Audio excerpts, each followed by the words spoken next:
B-Team joining you here today for just a quick comment on today's big news, no doubt. The merger, really not a merger, the announcement that these entities, the PGA Tour and LIV Golf and DP World Tour, intend to merge and intend to drop their litigation with each other, announced today on June 6th, 2023. Darkstar and I are studying it. There's not much information out there, really, just a press release. So many questions and no answers, really. Why do this now? Why do it so quickly? Why announce something when you don't have an agreement? That's probably the most important question, and we're going to get to that one. So Darkstar and I are going to circle up, hammer out what we're thinking, and provide all the commentary that you're used to seeing from us here at the Thinking Man Show. And try to unravel what we think is going on, because there are, again, no real facts.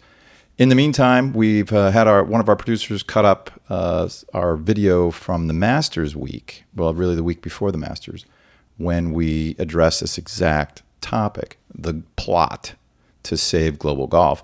And here we are 2 months later, and the plot continues to unfold, really. It hasn't unfolded.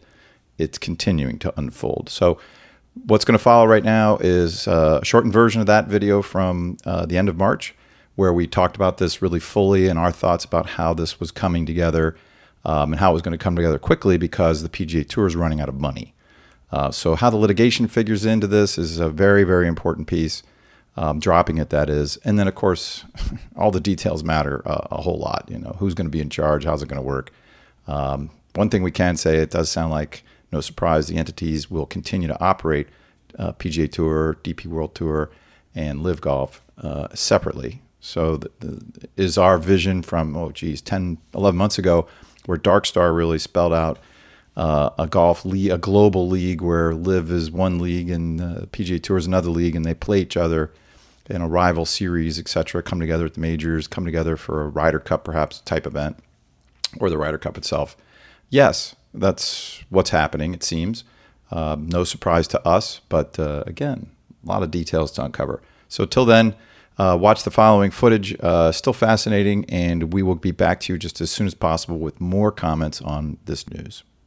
It seems maybe like an over-top statement for some in our audience, but the golf is failing. Pro golf, and when we say golf, we mean pro golf, but actually amateur golf is not on the rise either. But pro golf is failing, and therefore it's in a crisis. Forget LIV and what that has done to this crisis in the last year, but the game is failing because the audience is failing for many sports, many legacy media things, and that puts us in a crisis. So here you have it at Augusta and the Masters dinner upcoming, and the whole week, really. When we say dinner, we mean the whole affair. All the players that are vested in pro golf continuing, if not flourishing, are there. So this is going to be topic 1, 2, 3 through 10. How do we fix our failing industry? And we all are invested in that, even though we're very different people. So who are the kingdoms, Darkstar? Who are we saying are these kingdoms in golf? Well, you're going to have the four majors. Obviously, they're not going to be at the dinner, but they're represented at Augusta. The heads of those are going to be on the grounds. Obviously, Fred Ridley's at the dinner. And from now on, so the PGA Tour, and from now on, when we talk about the PGA Tour, we're really just talking about the designated events, because the other ones are just going to be a minor league, and they become more and more minor as the days go on. Not really relevant. A feeder tour for the designated events. Not really relevant. And the two that people may take a little umbrage with are, obviously, LIV Golf is now a huge player in the sport. And despite them not even having an event yet, I think Tomorrow Sports is a huge, because it's going to be a huge piece. So those are your kingdoms. You got 7 kingdoms. The 7 kingdoms of golf. I love it. It sounds like a book. This particular Masters in 2023, including the dinner, has to go well. It has to go well, and we think it probably will go well for the kingdoms to hatch their plot to correct golf's failing trajectory and get professional golf, on a positive trajectory into the future, and how that's going to shake out. Well, because they have common cause. And the enemy, my enemy is my friend. And their common enemy is lack of interest in the game. And they all want to enhance the game. Correct. And now, who's going to come out on top of the new world order of golf? That's a different matter, but we have to save it first. We can't compete for the number one position, the pole position, so to speak, until we save it. So we got to save it. And will there be intrigue and plots along the way? Of course there will. These are rival businesses, but the industry itself has to be saved first, and they're all invested in that. So it's a fascinating story that we're going to enjoy talking about right now. But I'm with you. I think they're talking to Augusta about how to do this. And maybe it starts to, hey, we're all interested in saving golf. Here's how we think that needs to take place. What do you think what's the next entity that Augusta and tomorrow are talking about then? And in the very next sentence, all right, well, who's the next kingdom we need to bring into the plot? They talk about it between themselves or among themselves. Like, hey, LIV has money, a lot of money. And we don't have a lot of money for golf. The members of Augusta have money, but they're not going to throw it at golf. But the Saudis apparently are willing to throw it at golf, billions at golf. How do we, as Rory famously said last summer at the J.P. McManus, it's not that that lives in golf, it's that they didn't give us the money. He said that flat out. We have the tape. He said it on air. Yeah, we're not mad at them. We're mad at they didn't give us the money at the PGA Tour. So if people are wanting to spend that much money in the game of golf, that's wonderful. I just wish that we could have got to a point where they were spending that money with the existing structure that has existed for nearly many decades within golf, instead of being this big disruptor. But at the end of the day, I think it'll, as I said, it will sort itself out, and it'll, everyone has to pivot and change and try to adapt and be better, and and hopefully we get to that stage. But as you said, right now it's sort of messy, and it's all the narrative isn't good. It's splitting the game instead of everyone coming together, and I think everyone needs to try to come together a little bit more. How do we get their money and put it into the system? Well, the Saudis are not stupid. They're not going to give us money. They need to be at the table vis-a-vis LIV. So how do we do that? First of all, other kingdoms, Augusta first in this conversation, right? Tomorrow in Augusta in this proposed conversation that we're talking about, are agreeing that has to take place. I think they agree readily. We need capital. Yes, the Saudis have capital. Okay, so they need to be involved. Yes. And maybe they are not happy about that. Maybe they don't care. Maybe they're neutral. Maybe they're enthusiastic. Who knows? It doesn't matter. They agree that the LIV is a part of the kingdoms, and they're bringing them in. Okay, fine. Do you agree with that, Dark Star? Yeah, well, they're obviously, the aristocracy of golf needs to save golf for themselves, if nothing else. So yes, they're clearly a player now. You can't be They've king had of a nothing. meteoric rise as far as there's never been a rival league come around as quickly as LIV in any sport. Well, because they have capital. They have billions of dollars. Things can move quickly when you have not only billions of dollars, but have billions of dollars that are controlled by a guy or two guys. Right. There's not a lot of people you need to talk to in Saudi Arabia at the PIF to do what you want to do. It's why, monarchies and dictatorships go do things so quickly. Very efficient. They're very efficient. You don't have a Congress. You don't have a House of Representatives. You don't have any of that stuff. The Saudis don't have a lot of decision makers. They control $3 billion, and it can, one or two guys. You don't need to meet with a lot of people, and that's handy if you're trying to do what Tomorrow Sports and now Augusta are trying to do in this scenario. So when do we talk to LIV? How do we talk to LIV? How do we make sure that they don't become the top entity in our new world order of golf? Because we don't want that. Not if you're Augusta and Tomorrow Sports. That's super important. We're going to get to that. But what's the next phone call? Well, I'll tee this up for you, Dark Star, and I want your comments here. So Tiger and Fred and the Augusta and all that's starting to take shape now. This is several months ago. And who do we call next? It's not LIV. We can better predict where LIV will come into this play and what they'll say. But who do we call next? Do we call which of the three other kingdoms or four other kingdoms? Do we call the PGA Tour? Do we call the RNA for the Open? Do we call the PGA of America? Do we call the USGA? That's four. Who do we call next? Dark Star, what do you think?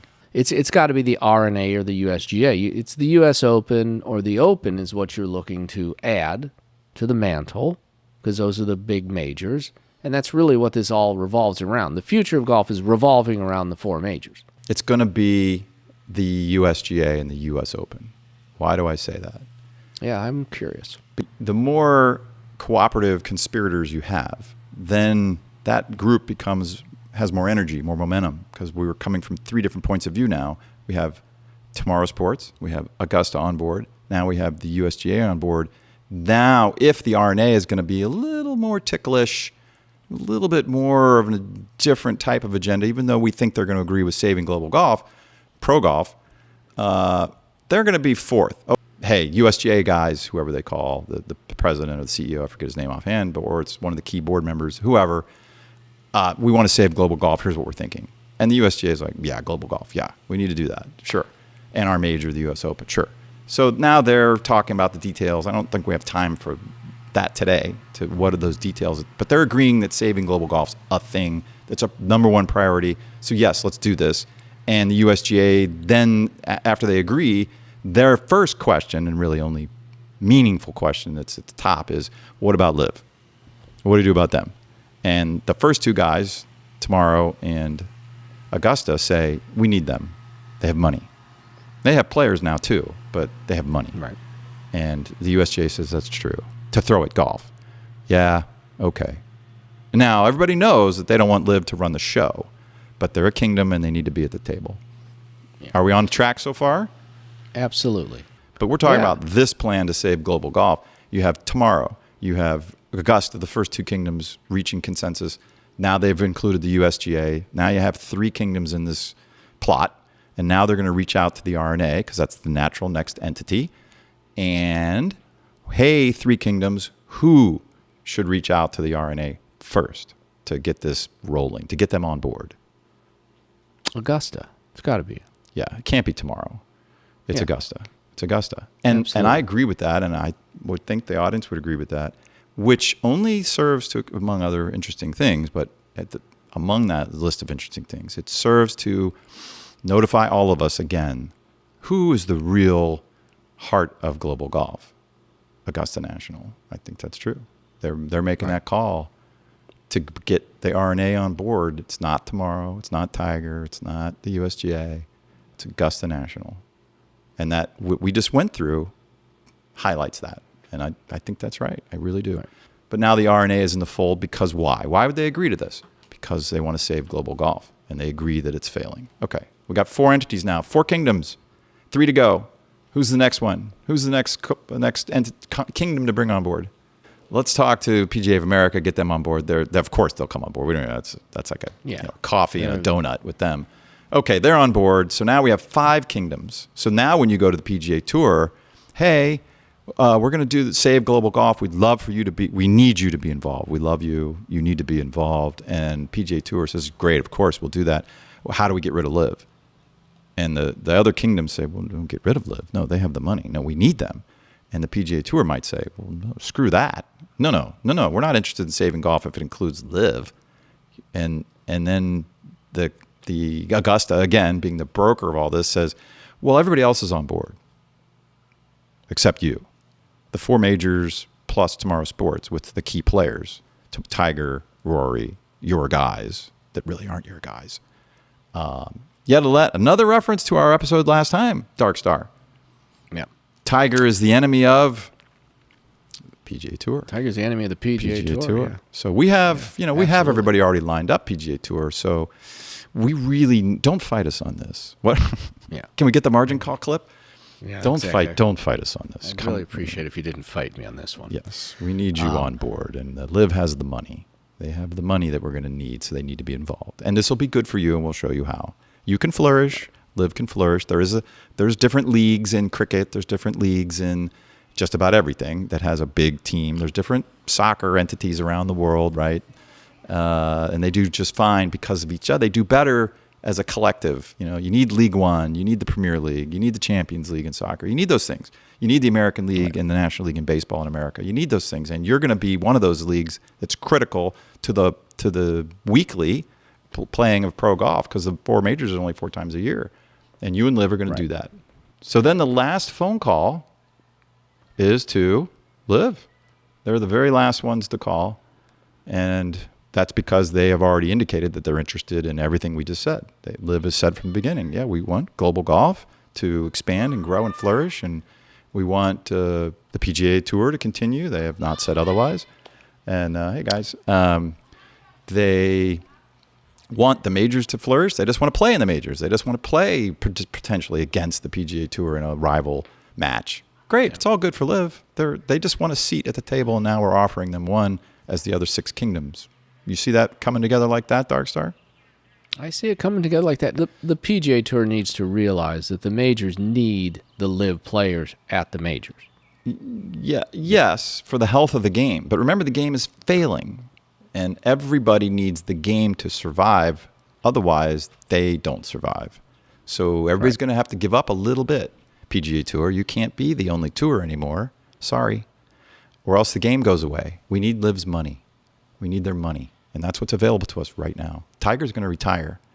And that guy moved our sport hugely and delayed the inevitable. But since Tiger has come and now is on the verge of retiring in the next 3, 4, 5 years, which is practically, tomorrow, cord cutting happened. People in America, the largest television market, have dropped cable television. They've stopped watching, TV. They've stopped watching recorded shows. They watch live events, and that's even now dropping. In addition to that, video games came along, and kids play that. You go to the store, there are video game shirts. There are not shirts for sports leagues. Some, of course. Yeah, there's cricket teams, there's circuits, yes. But there's a lot of video games, shirts. It's indicative of where we are with the global market. Yeah. And sports can become irrelevant. I can't think of one that's doing great except soccer, global football, soccer, and maybe Formula One to an extent. Maybe cricket is more of a regional thing. I think it has more to do with YouTube, video games, and there's digital, much more to do. Digital distractions. Yeah, so in the mid '90s, you didn't have a lot of digital choices, and then in the 5 years ago, starting 5, 6, 7 years ago, you had a lot of digital choices, and all the eyeballs on YouTube watching how to play Minecraft when you're 10 are not out playing wiffle ball, cricket, soccer. Pick your sport. Pick your sport. It's another show that some of the sports you wouldn't suspect are in trouble. I think, and it's just my own thinking, that they are in trouble. NFL football in America, I think, is in trouble, and they are certainly not going to say that. But I don't think they're growing. And if you're not growing, you're contracting. There is no status quo. You're either getting bigger and better or slowly faltering, and then there's failing. And the PGA Tour is failing, and they're going to run out of money soon. And other sports are having trouble. Not all of them. I think soccer's doing fine. They're the healthiest. I think that's unequivocal. The most misrepresented character is Phil Mickelson. Because despite what the media would have you think, Phil was the guy that played the games with the young golfers. Phil was the guy that took the young golfers out to dinner and befriended all those guys. So he has a lot more trust and respect. And that's what allowed a lot of guys to go over to LIV. Bubba Watson, Dustin Johnson are not on that tour without Phil Mickelson. And I think he is the central character as far as bringing the 2 major leagues together. So Phil he has the respect of the American players. American players. The players on the PGA Tour now, to Darkstar's point. He has cultivated those relationships over the years. And I can't think of anyone, and maybe Darkstar you can. Audience, maybe you can. I can't think of anyone that's representing a kingdom, that would be Tiger and Phil really as players, that would have more respect from more players rather than Phil. True? Anybody? No. I don't think so. No, not even. So they trust Phil. Phil has made it his point to, I want to do this thing with LIV because the PGA Tour is ripping off the rank and file. Right. And the more and more this has played out, the better Phil really looks. When you look at it from an objective standpoint, you look at what the PGA Tour is doing, copying the LIV model. All of a sudden, the money shows up. Phil's been right, as we know. 100%. Everybody needs to thank Arnold Palmer for putting the PGA Tour together. Everybody needs to thank Tiger Woods for coming along and making it twice as lucrative, because he brought in that kind of new audience and younger people to watch. And now everybody needs to thank Phil Mickelson for quadrupling the money. Tiger doubled it. Phil has quadrupled it. And that's where we are. And not ironically, but interestingly, created an environment with Greg Norman and with the Saudis and whoever else has put this together at LIV, that there's billions of dollars available to potentially save global golf. And here we are. So let's consider the Ryder Cup and the European Tour, the DP World Tour. Let's look at those two entities as dukedoms. They're not kingdoms. They're not big enough. But they're important, dukedoms. They're the next little size down. And the Ryder Cup is potentially dead. All right, let's be perfectly honest. If the LIV guys don't play and the United States wins, 25-3 or whatever it would be. There's a couple guys right now that are qualified for the European team that I've never heard of. So, the Ryder Cup, and remember, what is the Ryder Cup? The Ryder Cup is a ratings bonanza typically. And this is where the tours and the kingdoms and all the dukes and all the lords need to come together to save that event. The Ryder Cup. And the Ryder Cup.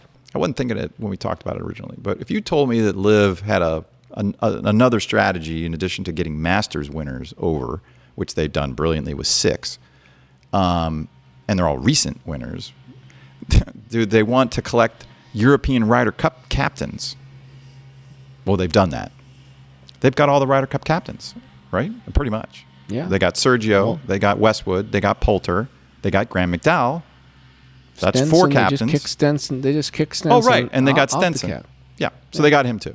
They got all the captains. The plot is unfolding, so they're all in on it. And they want the dinner to go a certain way, for sure, to move it along. Why? Quicker, faster. We don't have all the time in the world to save global golf. We got to get on it. The clock's ticking. It's going to take years to get this interest moving. We got to get moving. The PGA Tour is going to run out of money. The Saudis may lose interest. Who knows? Right now we have an opportunity. Let's go.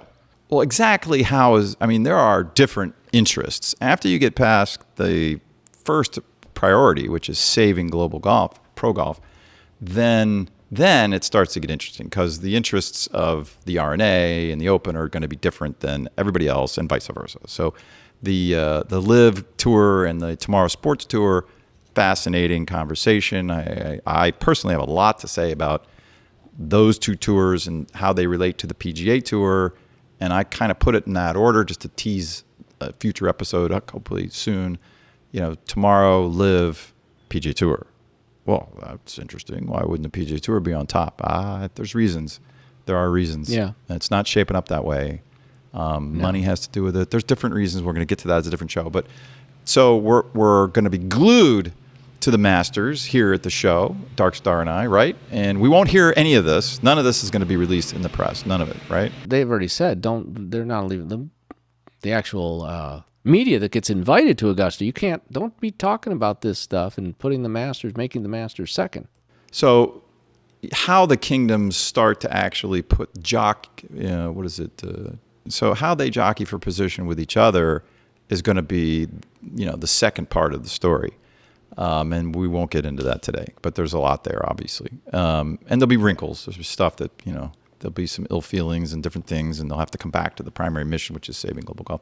But none of this is going to come out at Augusta. So we'll be glued to the TV, just like you guys out there watching, but you will hear nothing of this probably. And then if there is talk of LIV in any meaningful way, meaning somebody's in the hunt, that would be, because there's a bunch of guys qualified by virtue of being in the OWGR still, not just past winners. So LIV probably has, we should have that number. I don't. It's 10 or 12 players maybe altogether that are going to be there.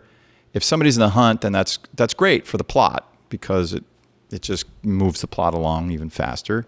I think it'd be good for the game to have a LIV rivalry coming down the stretch. It'll be a preview of future golf events. Yeah, absolutely. It'd be awesome. And right there, first at Augusta.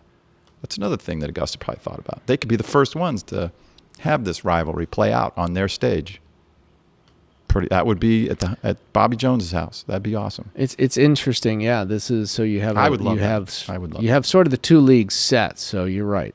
Yeah. Yeah, it'd be phenomenal. Yeah, Tomorrow Sports wouldn't figure into it yet, but right now that would be phenomenal. Well, when Tomorrow buys the PGA Tour, it won't matter. They'll keep it going. In a sense, Tomorrow's there in this particular rivalry. All right, for now, B Team is out. Dr. Darkstar's out.